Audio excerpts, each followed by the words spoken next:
이 시장이 큰 걸로 알고 있는데 얼마만큼 크고 정말 좀 가능성이 있는지에 대해서 한번 말씀해 주시겠어요? 우리나라 경제가 좋아져도 경제가 나빠져도 돈이 가장 많이 도는 시장 중에 하나예요. 사실 병원은. 경제가 어려워지면 이상하게 아픈 사람이 많아져요. 병원 매출이 오릅니다. 그리고 경제가 활발하게 돌아가서 좋아지면 더 활성화돼. 사람들이 이제 부가적인 어떤 미용에 대한 돈을 쓰기 시작하고 얼굴 성형하고. 우리나라 경제가 많이 어려워졌다고 말은 나오지만 병원 시장은 그렇지 않아요. 무궁무진하죠. 뭐 몇십조 가치가 있을 수 있죠. 마케팅이 나쁜 건 없어요. 마케팅에 돈을 쓰는 것 자체는 나쁜 건 아니에요. 우리 마케팅비 이만큼 사용하는데 성과가 안 나요. 매출이 안 올라요. 내부의 문제가 더 클 가능성이 있다. 운영하던 뭐 어떤 마케팅 비용을 줄여드리는 것도 있지만 웬만한 기본적인 마케팅은 저희가 다 무료로 지원을 해드리고 있어요. 네, 그런 큰 무기를 가지고 있는 거죠. 마케팅이 직접 실행이 가능한 컨설팅 회사. 그래서 비용적인 측면에서 원장님이 아끼실 수 있는 것도 무궁무진해지는 거고 부담감도 훨씬 줄어들면서 실질적으로 병원의 순이익률이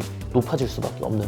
이 시장의 가장 아쉬운 점이 뭐냐면 내가 일하지 않으면 돈이 들어오는 구조가 아니잖아요. 그렇죠. 근데 그 부분을 저는 해치를 할 수 있는 굉장히 메리트 있는 부분이라 봤어요. 컨설턴트 분들도 어디 회사에서 기본급 받고 생활하시는 분들이 아니잖아요. 본인이 계약을 해서 컨설팅에 대한 수수료와 어떤 정책 자금들 그리고 경영정기보험에 대한 어떤 수수료 매출을 만들어내시는 분들이기 때문에 모든 사업하는 사람들의 가장 큰 고민이라고 하면 저는 안정적인 매출이라고 생각을 해요. 그걸 만들어낼 수 있는 가장 쉬운 방법이지 않을까 싶습니다. 고민없이 툭 까놓고 얘기하는 솔직 담백 토크쇼 범대표 라디오. 네, 안녕하세요. 범대표 라디오 오늘 에피소드 3로 찾아뵙게 된 범대표입니다. 안녕하세요, 대표님. 네, 안녕하십니까. 네, 간단하게 자기소개 좀 부탁드리도록 하겠습니다. 네. 그러니까 저는 마케팅 실행사 한 5년 정도 운영하면서 되게 다양한 업종의 마케팅을 하다가 3년 전부터는 좀 전문직 위주로 변호사나 이제 병원들의 마케팅을 좀 집중적으로 진행을 했었고요. 지금 이제 좀 더 나아가서 내가 어떻게 하면 다른 마케팅 회사들과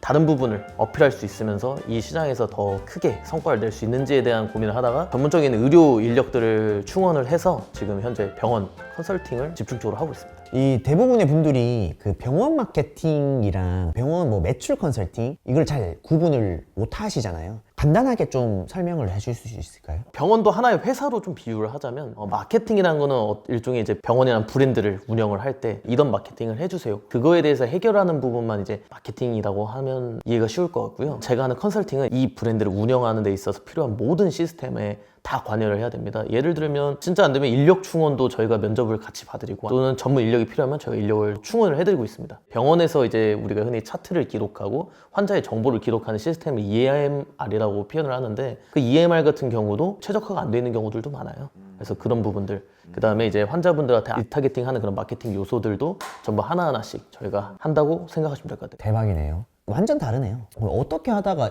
이쪽까지 오게 되신 거예요? 마케팅만 할 때 사실 가장 많이 듣는 이야기가 저희는 이제 그쪽에서 원하는 어떤 성과를 내드렸어요. 음식점으로 한번 비유를 하면 좀 이해가 쉬우실 것 같은데 저희는 마케팅 준비가 다 됐어요. 홍보도 너무 잘 되는데 막상 손님이 갔는데 이 가게 운영이 제대로 안 돼서 장사를 잘 못하는 거죠. 쉽게 얘기하면 메뉴가 빨리빨리 나가야 되는데 메뉴가 잘 안 나가서 밖에서 사람들 3시간을 기다리게 하고 먹으러 왔다가도 가버리잖아요. 사람들이. 그리고 재방문하는 단골 고객이 사라질 거고 사실 그런 병원들도 꽤 있어요. 그러니까 본인의 역량치만큼 안 되는데 마케팅을 그냥 좀 많이 때려서 환자들이 오더라도 실질적으로 그 환자를 전부 케어하거나 그 환자들을 전부 뭐 단골로 유치를 한다거나 이걸 못하는 병원들이 되게 많습니다. 우리 마케팅비 이만큼 사용하는데 성과가 안 나요. 매출이 안 올라요. 그래서 좀 많이 고민을 하다 보니까 내부의 문제가 더 클 가능성이 있다라는 생각이 들어서 당연히 저도 병원 사람이 아니고 의료인이 아니기 때문에 그 내부 아주 하나하나 작은 요소들을 파악할 수는 없어요. 저와 지금 함께 하고 있는 친구가 의료기관에서 일을 하던 친구였고 저랑 똑같이 마케팅 회사를 운영하던 친구였기 때문에 그 친구와 함께 합작법인을 내서 전문적으로 이제 우리가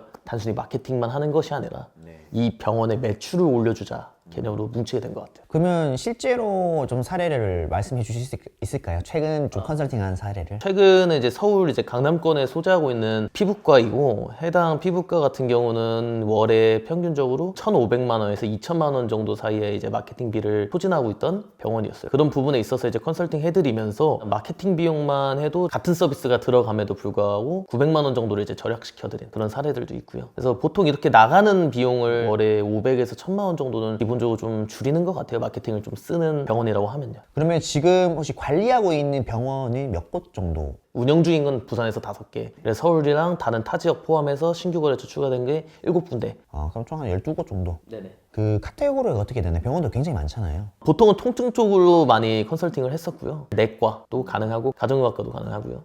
피부과, 성형외과, 치과, 안과 전부 다 가능합니다. 근데 사실 조금 이제 저희가 컨설팅을 맡았을 때 어려운 부분인 곳은 있습니다. 너무 시골 지역이나 너무 도서상간 지역 마케팅을 잡아드릴 수 있는 부분들도 좀 적고 한계가 있죠. 거기는 이제 완전히 동네 장사를 하는 경우들이 많아서 사실 그런 부분은 조금 저희가 사실 붙어도 큰 의미가 없는, 또 내부적으로는 어떤 걸 개선해 주시고 도와주시나요? 직원 교육부터 좀 많이 해드리고 있습니다. 저희가 각 병원 분위기나 그 원내에 계신 직원분들의 성향을 좀 파악을 해요. 그리고 그거에 맞춰서 병원마다 사실 인테리어나 구조나 다 똑같은 게 아니잖아요. 그래서 그런 동선부터 직원들 배치들 어떻게 돼 있는지에 맞춰서 특화되어 있는 매뉴얼을 저희가 제작을 해서 교육을 해드리고 있습니다.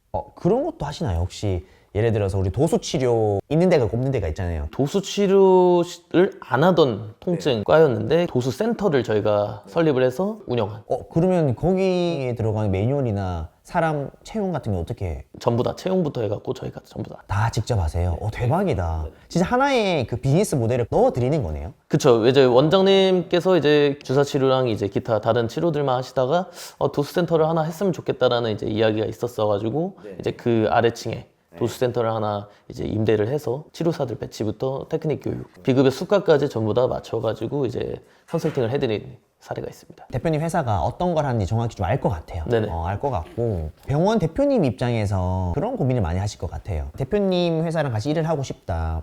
돈도 실비도 많이 적게 들고. 근데 우리가 기존에 계속 쭉 해오던 마케팅이 있는데 이걸 빼버리면 그렇죠. 환자가 줄어들 거라는 당연한 생각을 하실 것 같아요. 그렇죠. 급여과라고 표현하는 가정의학과, 뭐 통증 쪽, 마취 통증의학과, 신경외과, 정형외과, 뭐 이런 부분들은 사실 마케팅이 잠시 빠지더라도 오시던 환자분들이 계속 와요. 왜냐면 거긴 실질적으로 아파서 왔다가 이제 거기서 만족감을 얻으면 치료 받았던 병원에서 보통 계속 받아요. 그런 데는 마케팅이 중요한 게 아니라 어떻게 하면 신환을 더 많이 유치하느냐의 문제라서 큰 고민이 안 되지만 비급여과인 성형외과나 피부과입니다. 기존에 하던 마케팅 항목들을 얼마 견적으로 진행을 했었고 어떻게 지금 현재 진행하고 있는지 모든 마케팅 리스트를 저희가 이제 총괄 실장님이나 총괄 이사님들한테 전부 다 봤습니다. 현재 나가고 있는 그 금액이 정확하게 맞는지 아니면 좀 과도하게 사용되고 있는 것인지, 월로 따지면 8,900 줄여드리는데 1년으로 따지면 1억 이상 줄여드리는 거기 때문에 원가의 개념으로 이제 이용을 시켜드리는 거죠. 저희가 마케팅에서 마진을 남기지 않고. 사실 대표님에 대한 신뢰도나 이런 내용을 조금 제가 알고 있어요. 왜냐하면 저랑 또 친한 이제 여자 대표님께서 병원 한 곳을 좀 소개를 시켜달라 하셔가지고 이제 붙여드렸거든요. 그 미팅을 제가 처음에 같이 따라갔어요. 어떻게 보면 반검증을 위해서 갔는데 병원 원장님께서 끔먹 죽으시더라고요. 그래서 저도 옆에 들으면서 이분 찐이구나 라고 이제 일단 생각이 들었던 이제 중간 타임 살짝 얘기하고 넘어갈게요. 꾸밈없이 툭 까놓고 얘기하는 솔직 담백 토크쇼 맘대표 레디오. 병원 이제 원장님들이 마진이 안 남는 분들이 있을 거 아니에요. 이유가 너무 많겠지만 좀 개략적으로 한번 얘기를 해주실 수 있을까요? 급여 테이블 설정을 잘못한 경우들. 쉽게 얘기해서 정이 너무 많으신 거죠, 원장님이. 자기랑 오래 함께한 이제 인원한테 과도한 급여 설정, 성과와 상관없는 이제 높은 기본급 설정. 과도하다라는 걸 알고 있음에도 사람 마음이란 게 그렇잖아요. 내가 500 줄게 하다가 갑자기 300 준다고 하면 되게 배신감 느껴지고 병원이 어려워졌든 말든 그거는 사실 직원 입장에서는 전혀 고려할 사항이 아니거든요. 많이 고생하시는 원장님들을 봤고, 두 번째는 사실 병원 운영을 하실 땐 일정 매출이 좀 올라가면 쉬고 싶어 하시는 분들도 있어요. 뭐 이쯤 벌면 되지. 페이닥터 분들을 뭐 고용을 하고 본인이 이제 일하는 시간이 줄어들고 벌고 계셨던 어떤 수입을 줄일 수밖에 없는 상황인데 그걸 사실 적응한다는 건 사람이 되게 어렵잖아요. 예를 들어 매달 3천만 원씩 벌던 사람이 갑자기 1,000만 원 벌면 1,000만 원도 큰 돈이지만 그 2천만 원이라는 공백이 엄청 큰데 쉬다 보면 잘 못 느끼다가 그걸 이제 체감하시는 원장님들도 있으시죠. 대표님이 컨설팅 하실 때 제가 살짝 들었던 부분이 기억이 나는 게 뭐냐면 환자가 들어와서 진료를 받고 상담을 받고 재내원하고 추가 진료 이 과정을 겪잖아요. 네네. 근데 이제 이게 다 따로 논다고 해서 이제 하나하나 짚어주셨거든요. 이 부분에 대해서도 한번 얘기를 해보시면 좋으실 것 같습니다. 이 환자분들이 단순히 치료만 받으러 오시는 건 아니에요. 그냥 단순히 치료 받으려고 하면 집에서 제일 가까운 데 가면 되잖아요. 근데 결과적으로는 의료 서비스라고 하잖아요. 사실 원내 어떤 인테리어에서 주는 분위기, 그리고 환자가 이동하기에 제일 좋은 동선 데스크와 내부 치료실에서의 의사소통이 통일화가 돼 있는가. 예를 들면 데스크 선생님들이 하는 말씀과 내부 치료실에서 하는 치료사 선생님들 말씀이 다르다면 환자가 받아들이는 입장에서 얘네는 서로 얘기를 안 하네. 그럼 이 사람 말이 맞는 거야? 아니면 데스크 말이 맞는 거야? 환자 입장에서 이걸 당연히 생각할 수밖에 없어요. 맞아요. 그러면 뭔가 정리되지 않고 통일되지 않은 이런 의사소통 안에서 환자는 오락가락을 하게 되고 헷갈리게 되고, 예를 들어 라운지에서 대기를 하고 있으면 내가 지금 뭘 대기하고 있는 건지, 지금 내가 무슨 치료를 받는 건지, 내가 이 치료를 받아도 되는 건지 아닌 건지 등이 의사소통이 확실하게 되지 않으면 그 서비스 품질은 당연히 떨어질 수밖에 없어요. 그런 게 다 따로 놀기 시작하면 사실 단골의 개념이 없어지는 거죠. 내가 다시 오고 싶다라는 생각이 안 드니까. 퍼널 하나하나마다 이게 일원화가 돼야 결국엔 이 브랜딩에 신뢰가 생기고 그렇죠. 리텐션이 올라간다. 그렇죠. 이거네요. 그리고 이제 급여과 좀 기준으로 보면 네네. 청구 코드나 이 진료 구조 때문에 네네. 환자는 많은데 매출이 또 안 쌓이는 구조가 있을 것 같아요. 청구를 했을 때 보험료 삭감되는 부분들, 병원이 가져가야 될 돈을 안 준다 해버리면 이제 병원은 그냥 그거만큼 다 손해거든요. 급여과는 얼마나 무섭겠어요. 대부분의 원장님들은 사업가가 아닙니다. 의사지. 급여과 원장님들은 특히 더 의사정신에 투철할 수밖에 없어요. 왜냐면 실제 이제 아픈 환자를 봐야 되기 때문에. 어깨가 안 돌아간다, 팔꿈치가 한번 부러졌던 사람, 암으로 인해서 한번 아프셨던 부분들 이제 후유증이 남아서 치유해주는 클리닉이라든지, 의사로서의 사명감이 더욱 깊으신 분들이 보통 원장님이기 때문에 개원을 하실 때 다 물어물어 하세요. 삭감 같은 경우도 지역마다 다 다르고 병원마다 다 달라요. 심사평가원 그 담당자들이 예를 들어 A병원, B병원에 있으면 여기서는 삭감시킨 코드가 여기서는 삭감이 안 되는 경우들이 생각보다 엄청 많아요. 타 지역에서 개원한 청구 코드를 갖고 와서 여기서 쓰면 사실 시도를 안 하세요. 더 받으실 수 있는 거, 예를 들어 환자 한 명당 2만 원을 더 받을 수 있다고 하면 하루에 50명 오면 100만 원이라는 수익이 더 생기는 거잖아요. 이런 것들을 안 챙기고 그냥 놓치고 가는 경우들이 생각보다 꽤 있습니다. 그런 부분들을 이제 하나씩 해서 청구도 넣어보고, 저희가 조합해서 제공해드린 어떤 수가 코드가 삭감이 되면 저희가 받는 수수료에서 또 삭감되는 만큼 저희가 까거든요. 거기에 필요한 기구가 있으면 기구를 제안해드리고, 이런 의료기기가 있으면 이런 코드를 같이 섞어갖고 이렇게 하면 수가 한 명당 얼마씩 더 나올 수 있다 제안을 해드리고 최적화해드리는 작업을 진행합니다. 쉬운 게 아니네요. 진짜 완전 전문 분야네요. 특히 이런 청구 코드 같은 경우는 의료 쪽에 있지 않으면 네, 알 수가 없는. 네. 진짜 일반 마케팅하는 병원 그냥 단순 블로그 대행이랑 사실 급이 다르네요. 작년에 강의 플랫폼들이 엄청나게 활성화되면서 특히 이런 마케팅 상품에 대한 무자본 창업에 대한 것들이 상당히 활발하게 판매가 됐었어요. 저도 사실 강의 제안을 한 2번 정도 받았었고, 마케팅의 분야로만 보면 전문적인 지식은 크게 필요 없습니다. 커뮤니케이션의 능력 정도, 영업력 정도만 있으면 사실 다 할 수 있고 누구나 시장에 진입할 수 있는 좋은 아이템이죠, 사실. 그만큼 전문성이 많이 떨어지고 흔히 양아치 영업이라고 표현하는 시장이 된 것 같아요. 이런 것도 있는 것 같긴 해요. 예를 들어서 병원 대표님들도 효과를 있는지 없는지 알 수가 없잖아요. 해보기 전에는. 그래서 그런 고가 패키지를 법인 마케팅 이제 영업을 하시는 분들한테 어떻게 보면은 영업을 당하시죠. 근데 알면서도 당하는 게 제가 봤을 때 있는 것 같아요. 왜 근데 그런 구조가 발생할 수밖에 없는가가 궁금하긴 했었어요. 되게 다양한 이유들이 있겠지만 심리를 건드리거든요. 마케팅이라는 게 사실 이제 좀 주객 정도가 돼서 마케팅 회사가 더 갑처럼 되는 경우들이 꽤 있어요. 원장님들한테 불안감을 사실 심는 거죠. 예를 들어 경쟁사 병원 이거 하는데 원장님 이거 왜 안 하시냐. 이거는 바로 옆에 내가 라이벌이라고 생각하는 병원에서 하는 어떤 마케팅인데 그거 왜 안 하냐고 해버리면 내가 뒤처져 버리는 사람이 되거든요. 그래서 그런 것들로 사실 영업을 하기 시작하면 원장님들이 당연히 위축될 수밖에 없고, 이게 효과가 있는지 없는지도 모르겠지만 일단 옆 병원에서 하니까 따라하게 되고, 실질적으로 좀 합리적인 금액의 마케팅을 하고 있다고 하면 잘 하고 계신 거죠. 당연히 마케팅이 나쁜 건 없어요. 어떤 걸 했을 때 효과를 보느냐 안 보느냐는 사실 실력적인 차이지만 마케팅에 돈을 쓰는 것 자체는 나쁜 건 아니에요. 실질적으로 그게 정말 합리적인 금액에 제공이 되고 있는 것인가로 했을 때는 대부분 되게 많은 마진을 붙여서 판매하는 경우들이 많기 때문에 손해를 보는 경우들이 많습니다. 꾸밈없이 툭 까놓고 얘기하는 솔직 담백 토크쇼 법대표 라디오. 이 시장이 큰 걸로 알고 있는데 얼마만큼 크고 정말 좀 가능성이 있는지에 대해서 한번 말씀을 해주시겠습니까? 우리나라 경제가 좋아져도 경제가 나빠져도 돈이 가장 많이 도는 시장 중에 하나예요. 사실 병원은 경제가 어려워지면 이상하게 아픈 사람이 많아져요. 다들 아프고 다 늙고 갑자기 그래요. 그러면 병원 매출이 오릅니다. 그리고 경제가 활발하게 돌아가서 좋아지면 비급여과 같은 게 더 활성화돼요. 사람들이 이제 부가적인 어떤 미용에 대한 돈을 쓰기 시작하고 얼굴 성형하고 우리나라 경제가 많이 어려워졌다고 말은 나오지만 병원 시장은 그렇지 않아요. 외국인 환자라는 게 또 있기 때문에 무궁무진하죠. 뭐 몇십조 가치가 있을 수 있죠. 한 회사가 독점할 수도 없고요. 대기업이 들어올 만한 시장은 또 아니고요. 어떤 노력과 시간들을 쏟아 부으면 꾸준하고 안정적인데 높은 매출을 만들어낼 수 있는 시장이기도 하죠. 근데 이제 가장 큰 단점은 지금 마케팅이라는 분야에서 전문성이 없는 사람들이 많이 들어와서 좀 시장물이 많이 흐려졌어요. 사실 잘하시는 분들 되게 많아요. 오래 하셨던 분들 10년, 20년 지금까지도 계속 잘하고 계신 많은 마케팅 회사 대표님들이 있지만 그분들조차도 사실 마케팅 바닥 아마 욕할 겁니다. 그래서 제가 또 컨설팅 시장으로 들어온 거기도 해요. 왜냐면 컨설팅 시장에서는 제가 또 가져갈 수 있는 메리트는 의료 컨설팅을 하는 회사들은 이 마케팅이 안 돼서 마케팅 회사한테 마케팅을 의뢰합니다. 마케팅에 대한 그 비용이 부담이 크니까 원장님한테 청구를 하겠죠. 모든 마케팅 비용을 다 청구합니다.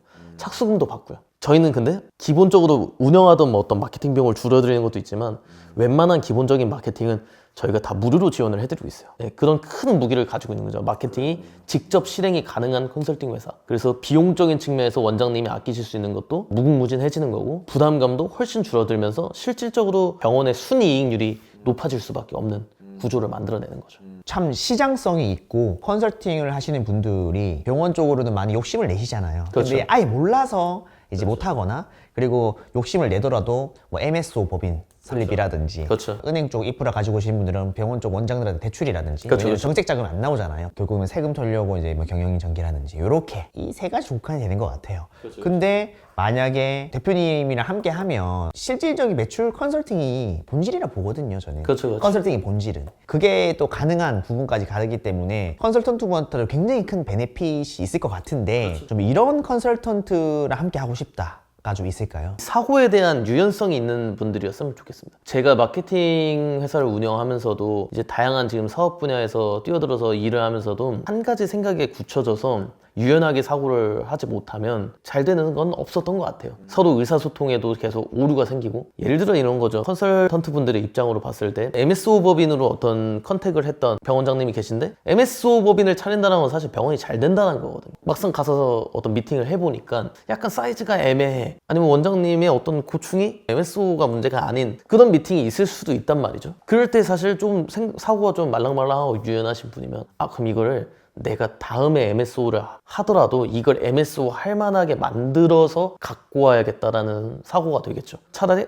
매년 매출적인 부분이나 이런 병원 운영에 고민이 많으시면 전문가가 있다. 미팅을 한번 해보시는 거 어떠냐. 그렇게 해서 사이즈를 키우고 MSO를 가자. 그러니까 사실 이것도 컨설팅의 한 분야인 거죠. 아 그럼 다음에 이렇게 되시면 다시 연락을 주세요 하면 고객 하나 놓친다고 저는 생각을 하거든요. 원장님을 키워서 다른 경영 컨설팅을 만들어내는 어떤 그런 것도 가능하니까. 컨설턴트 분들이 바로 물어보겠죠. 네네. 소개해주면 돈이 돼요? 아 정말 솔직하게 얘기하면 돈이 돼요. 컨설턴트 분들도 어디 회사에서 기본급 받고 생활하시는 분들이 아니잖아요. 본인이 계약을 해서 컨설팅에 대한 수수료와 어떤 정책 자금들 그리고 경영정기보험에 대한 어떤 수수료 매출을 만들어내시는 분들이기 때문에 모든 사업하는 사람들의 가장 큰 고민이라고 하면 저는 안정적인 매출이라고 생각을 해요. 그걸 만들어낼 수 있는 가장 쉬운 방법이지 않을까 싶습니다. 특히 본인의 어떤 리소스가 들어가지 않고 저희라는 회사를 중개하는 그 중개자 역할로 단순히 일회성으로 끝나는 게 아니라 매달 월세처럼 그 처음 계약한 그 계약 금액에 대한 수수료를 저희가 지급을 해드리는 형태니까. 저도 이제 사실 대표님이랑 코워킹을 하려는 이유가 뭐냐면 제가 만나본 병원 뭐 마케팅 업체들, 컨설팅 업체들은 소개만 해주고 소개 피만 한 번 주고 끝나는 경우가 대부분이었어요. 근데 대표님 측은 매월 주시더라고요. 그리고 그 금액이 작지가 않아요. 그게 매월이 쌓이는 구조이기 때문에 정말 병원을 10개를 소개시켜 주셨는데 그 10개가 뭐 다 잘 되는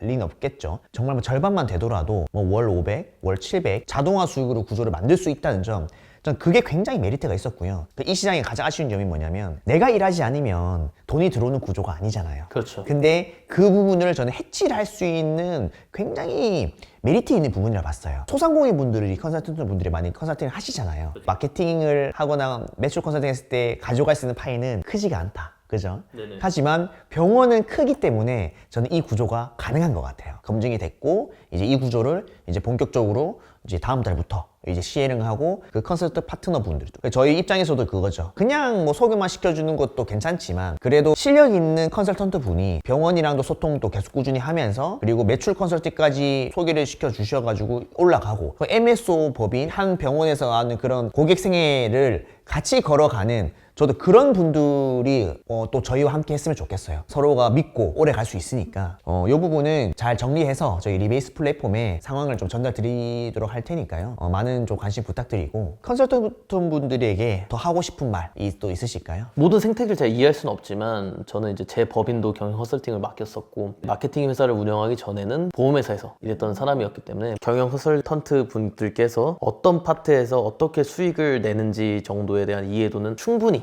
하고 있는 사람으로서 조금 더 내가 덜 움직여도 돈을 벌 수 있는 구조가 뭐가 있을까 하면서 많은 시행착오를 겪으면서 마케팅 회사를 창업하게 된 거였고 그 창업한 과정에서도 계속 뭔가 내가 움직이지 않아도 될 만한 어떤 수익 구조에 대한 집착을 좀 했었던 것 같아요. 직원들로 레버리지를 할 수 있는 사업 분야들도 만들게 된 것 같아요. 만약에 저희가 계약이 돼서 걸어가는 원장님들이 성장하는 모습을 지켜보시고 매달 돈 100만 원, 200만 원이 리소스를 들지 않고 꾸준히 나온다. 건물주의 삶의 간접 체험이라고 하면 말이 딱 맞을 것 같아요. 엄청 큰 자산인 이유는 내가 일을 하지 않잖아요. 이것도 일종의 하나의 불로소득으로 만들어낼 수 있는 충분한 시장이다. 참고로 좀 덧붙이자면 이제 수익 정산은 이제 저희 리베이스가 CRM 관련으로 이제 엑시트한 CTO 분을 저희가 모셔가지고 수익 정산 프로그램을 지금 거의 완성이 다 했습니다. 뭐 슈킹을 하는 그런 구조를 없애려고 저도 지금 하고 있고 더할 나위 없는 컨설턴트 분들을 위한 저는 또 다른 파이프라인이라고 보거든요. 기대를 좀 해보셔도 좋으실 것 같습니다. 꾸밈없이 툭 까놓고 얘기하는 솔직 담백 토크쇼 맘대표 레디오. 근데 사실 대표님이 다재다능해요. 그래서 이번에는 병원 쪽으로만 이야기를 했지만 또 지금 대표님이랑 또 준비 중인 게 또 있어요. 다음에 한번 더 초대해서 이야기를 나눠보는 시간을 가져보도록 하겠습니다. 고생하셨습니다. 고생하셨습니다.